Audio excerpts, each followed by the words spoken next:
Well, let's say a very happy Friday now to Katie Perrior, British Public Relations Specialist, expert, some would say, former Director of Communications in Downing Street. Katie, very good morning to you.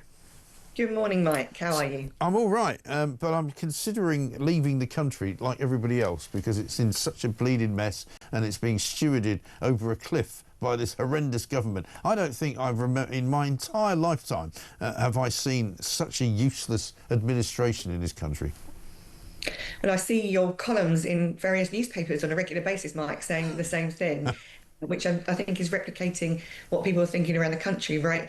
They've had enough. They voted in a government after a failing Conservative government. But that message from Keir Starmer was one of change, but it didn't say change to what. It didn't say over the next 5 years, we will really improve conditions. We'll put more money in your pocket. We'll fix the NHS, we'll make your schools better. And so Keir Starmer is in office, realising the scale of the challenge in Britain and not necessarily delivering in all the areas that people want. And so they're getting really frustrated, as we've seen in places like Epping and elsewhere across the country. They're getting really angry. And the government's got a problem and a challenge on its hands, not just over the summer months where people are hot and bothered and have had enough, whether it's junior doctors or farmers or whatever it might be, but in the months and the years ahead, because it's a long time until the next general election, and people have run out of patience already. Yeah, it really is astonishing. I mean, even today, right? I mean, I get to look at his tweets that he puts out, and I don't know who's doing it for him, because I know when you were in Downing Street, Twitter wasn't quite as big of a thing as it is now.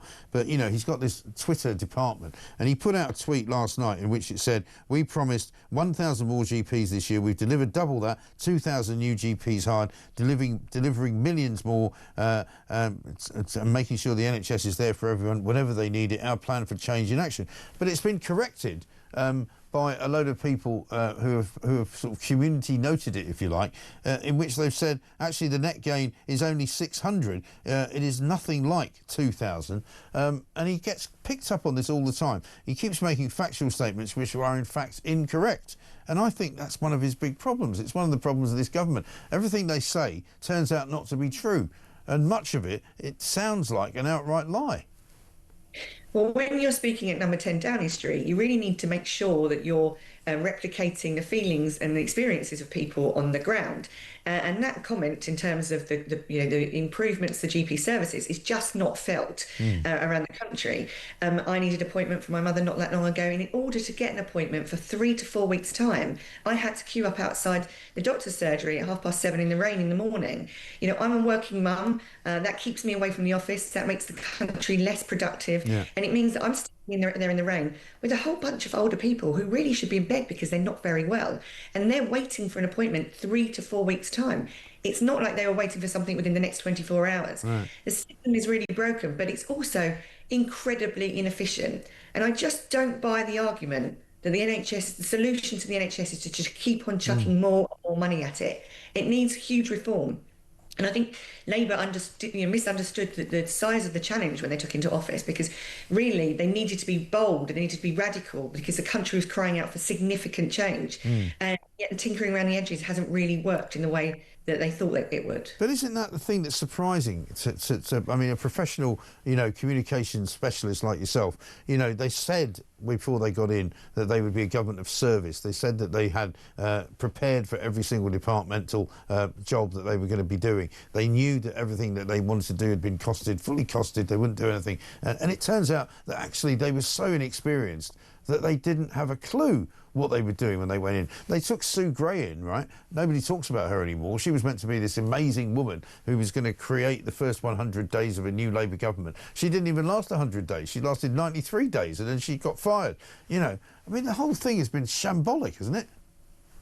Well, it's just proof that these things are really, really difficult to do, and you need probably some business brains and some other people around the table with more experience. Many people around that cabinet have never run a business before. Many special advisors in government have no experience of growth generation, and yet the thing that matters the most in the country right now to be able to fix the public services is you need to raise more money. And you can't keep on doing that by taxing the same people time and time and time again. You need business generation, you need growth, you need investment from around the world here rather than Germany or France or Spain.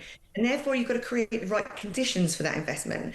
And what we're seeing is, when we look and stare down the barrel of a budget coming in the autumn, is There's no other way really that Rachel Reeves will be able to raise more money other than hitting business again. And as you've seen from farmers, as you've seen from other businesses across the country who are dealing with the double whammy of the national insurance rises and the the crackdowns on things like inheritance tax, and you can't hand over your business that you built up all your life to your family without being taxed to the hilt. These are hardworking people. They work silly hours and often for not lots of return, and that's kind of the final straw for some people. Yeah. And so I think there's something around also the nation thinking, right, where's this growth going to come from if the government doesn't know necessarily what it's doing or it's not joined up enough? And is it me? Are they going to come for me again? And how much more can I take of that? There's only so much more many more taxes I can pay. Yeah, exactly right. And of course, years ago, you wouldn't have thought that Jeremy Corbyn would be a threat to anybody. I mean, I know that, Theresa May thought that he was, and then she decided that it would be a great idea to have an election, and suddenly it wasn't a great idea. But have a look at this. Jeremy Corbyn on his new party, which apparently is scaring the hell out of Labour.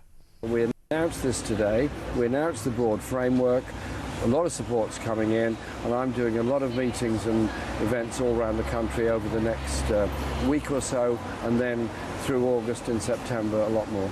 The problem is that ahead of the last general election, Keir Starmer and Rachel Reeves boxed themselves in by saying they would never change any level of taxation, particularly for the richest in our society.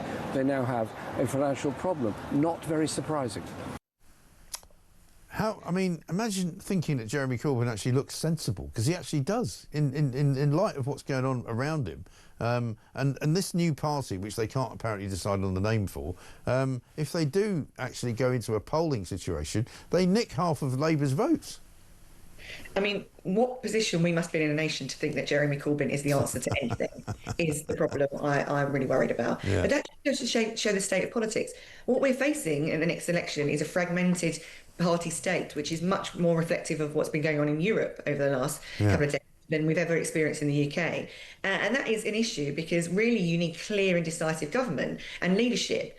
And you would have thought that with a large majority that the Labour Party got at the last election, that would give the stability that you need. I had business leaders saying to me, thank God there's just stability, Katie. Just thank God that we have a large majority. We don't have this kind of chaos that we've had before. We've got some stability. We can move on. We can deal with a government that's been really open and engaging with the business community and wants to work together to deliver the growth the nation needs.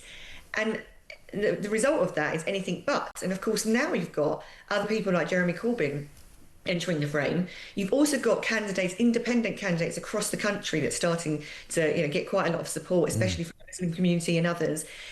That kind of breeds a scenario where we don't have cohesion and we're pitting communities against each other, and that's not healthy for the nation. We need politics to be a little bit more grown up. Jeremy Corbyn can't even name his own party, let alone think about running a country. And if you just listen to what he said, it's all about the minutiae. We've set up a board, we've done our paperwork, we're getting together. It's concerning that he hasn't got a grip of the major problems of the nation, and yet he thinks that the way to attack his own Labour Party is the fact that it's not going to put more taxes up. More taxes and taxes and taxes are not the answer, because the rich can go elsewhere. Their money is mobile. They just go to another country. You've seen it already. Loads and loads of people have left Britain that have got the wealth to do so, and the rest of us stay behind and have ever higher tax burdens. If Jeremy Corbyn thinks that's the answer, I've got news for him. It's not. Yeah, absolutely right. So what would you do if you were drafted in, suddenly parachuted into Downing Street to fix it and tell them what to do? How would you fix it? Because right now, I don't think anybody likes Keir Starmer. I think people detest him. I think they detest this government. What can they do to fix it? Now, you probably say, Katie, comms is your thing, stay in your lane. But the problem is that you can't communicate something that's been badly run. Yeah. And what will happen is the government will continue down this path of not achieving, and then Reform will get more and more votes and have a shot at power the next time round. So I'd be sitting there thinking, what would Reform do? What's the plan that Reform has? And how can I make sure I inject some of that energy or some of that reform or some of that, bold thinking and radical change that's needed? Because what will eventually happen is the government will tinker around the edges, thinking they're doing really wonderful things, thinking they're making a difference. People don't feel it at home. They don't feel it in that NHS queue. They don't feel it in money in their pockets. And eventually they'll vote them out of office. And then someone will come in and radically change things and be really bold. If that's not a wake-up call for people to see what's coming down the line, the message to Keir Starmer and others is you can do that now. You run the country. You have the power to do that.